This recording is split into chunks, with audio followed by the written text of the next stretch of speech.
হয়তো আমি তার মতো এতটুকু গুছিয়ে বলতে পারবো না, কিন্তু কথাগুলো শুনে যান। সবাই ভিডিওটা দেখে যান কি বলে।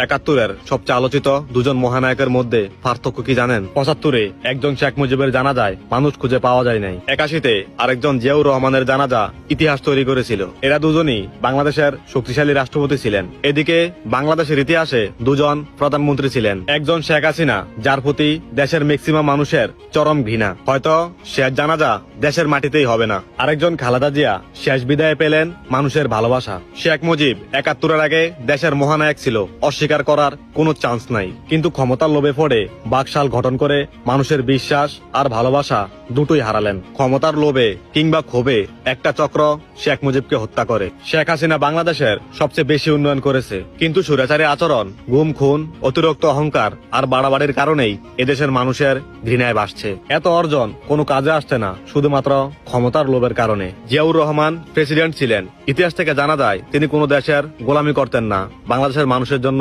কাজ করতেন। উনাকেও হত্যা করা হয়, কিন্তু জানাজাতে লক্ষ লক্ষ মানুষ শেষ বিদায় দিয়েছিলেন। উনার আদর্শ ধরেই উনার সহধর্মিনী গণতন্ত্রের লড়াই চালিয়ে গেছেন। বেগম জিয়ার শাসন আমলে খুব বেশি অর্জন আছে কিনা জানা নেই, তবে তিনি গণতন্ত্রের লড়াইয়ে ছিলেন লৌহ মানবীর মতো। তিনি বাংলাদেশকে ভালোবাসতেন, বাংলাদেশের মুসলিমদের ভালোবাসতেন।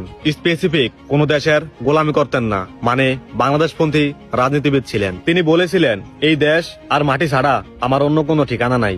এত জুলুমের পরেও তিনি দেশ ছেড়ে যান নাই। বাংলাদেশের মানুষ উনার শেষ বিদায়টা ইতিহাস রচনা করে দিলেন। তবে এখানে একটা শিক্ষা আছে, শেষ ভালো যার সব ভালো তার। আপনি যদি দেশের মানুষের জন্য রাজনীতি করেন, খুব বেশি অর্জন না থাকলেও বাংলাদেশের মানুষ আপনাকে ভালোবাসা দিবে, দোয়া দিবে, প্রশংসা করবে। আর যদি বিদেশিদের তাবেদারি করেন, বাংলাদেশের মানুষের সাথে বাটপারি করেন, দেশকে শোষণ করেন, স্বৈরাচারী আচরণ করেন, তাহলে এই দেশের মানুষ আপনাকে ঘৃণা ভরে দেখবে, লাশটা পর্যন্ত দাফন করতে দিবে না। উপরের 4টা উদাহরণের চেয়ে বড় উদাহরণ বিগত 55 বছরে হয় নাই। এবার সিদ্ধান্ত নেন, কারো গোলাম হবেন নাকি বাংলাদেশের মানুষের গোলাম হবেন? দুর্নীতি বাটপারি করবেন নাকি সত্যি দেশের উন্নয়ন করবেন? দেশের মানুষের ভালোবাসা নিবেন নাকি ঘৃণা নিবেন? সিদ্ধান্ত এবার আপনার। তবে আমার জায়গা থেকে সর্বশেষ একটা কথাই বলতে চাই, we are Hadi, justice for Hadi. Post করেন, শেয়ার করেন, লেখালেখি করেন, হাদি ভাইকে সোশ্যাল মিডিয়া থেকে সরে যেতে দিয়েন না।